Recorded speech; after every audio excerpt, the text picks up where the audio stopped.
দীর্ঘ প্রতীক্ষার অবসান ঘটিয়ে চট্টগ্রাম পতেঙ্গার লালদিয়ার চরে নতুন কন্টেইনার টার্মিনাল নির্মাণ করছে বন্দর কর্তৃপক্ষ। এর অংশ হিসেবে বিশ্বখ্যাত শিপিং প্রতিষ্ঠান মার্কস লাইনের সাথে ৩০ বছরের চুক্তি করতে যাচ্ছে বন্দর কর্তৃপক্ষ। জহিরুল ইসলামের ক্যামেরায় সাইফুল শিল্পীর প্রতিবেদন।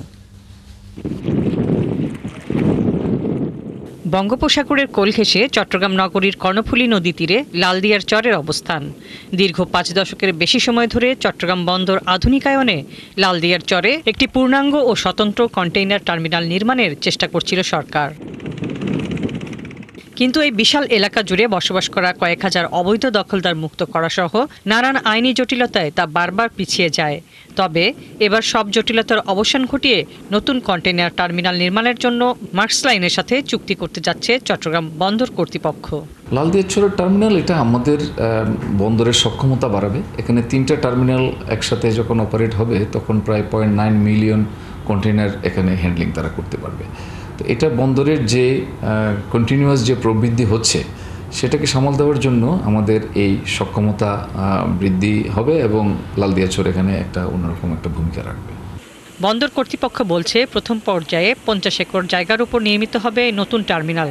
এতে থাকবে অটোমেটেড STS ক্রেন, আধুনিক RTG, real time cargo tracking system সহ সর্বাধুনিক যন্ত্রপাতি, যা কন্টেইনার হ্যান্ডেলিং সক্ষমতা দ্বিগুণেরও বেশি বাড়াবে।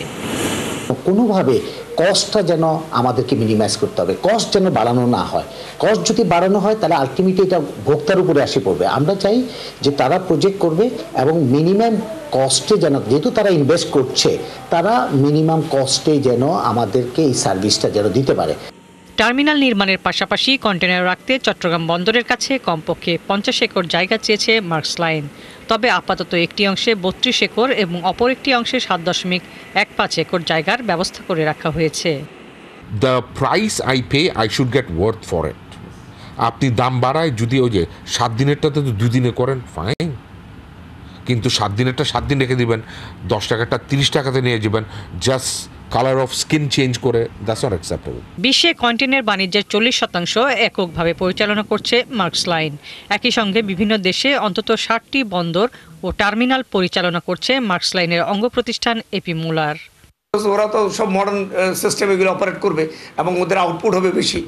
ওরা দেখা যাবে সিঙ্গাপুরের মতো প্রতি মিনিটে একটা করে কন্টেনার লোড এন্ড অফলোড করতেছে এবং অটোমেটিক মেকানিজম, এই সিস্টেম, অটোমেটিক ইন্টেলিজেন্স ওরা হয়তো ওই মেশিনারিগুলির মধ্যে ইনপুট দেবে এবং ইট উইল বি মোর ফাস্টার। বন্দর কর্তৃপক্ষ আরও জানায় 2029 সালে নির্মাণ কাজ শেষ হওয়ার পর 2030 সালের মধ্যে পূর্ণাঙ্গ অপারেশনে যাবে লালদিয়ার চরের এই টার্মিনাল। এটি হবে বাংলাদেশের শিপিং খাতে সর্ববৃহৎ বিদেশি বিনিয়োগ। হাসিবা আলী বর্ণা, 71।